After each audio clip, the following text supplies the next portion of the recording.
Curfew তুলে নিয়ে খুলে দেওয়া হয় দেশের শিক্ষা প্রতিষ্ঠান ও অফিস আদালত।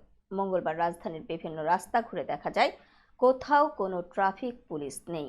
অফিসে যাওয়া সহ নানা প্রয়োজনে মানুষ গাড়ি নিয়ে ঘর থেকে বের হলেও রাস্তায় দেখা মেলেনি ট্রাফিক পুলিশের।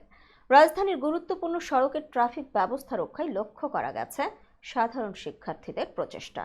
গতকাল রাজপথে মানুষের ব্যাপক উপস্থিতি লক্ষ্য করা গেলেও আজকের চিত্র ছিল সম্পূর্ণ ভিন্ন।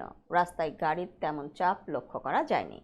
গণপরিবহন চললেও সেটি সংখ্যায় অনেক কম। ঢাকা শহরের গুরুত্বপূর্ণ পয়েন্টের কোথাও দেখা যায়নি ট্রাফিক পুলিশকে।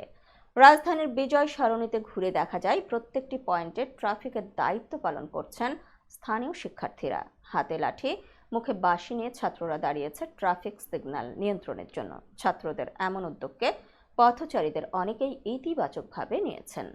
এদিকে দেশের মন্দিরগুলোর নিরাপত্তায় কড়া নজরদারি করছে মাদ্রাসা ছাত্র ও সাধারণ শিক্ষার্থীরা।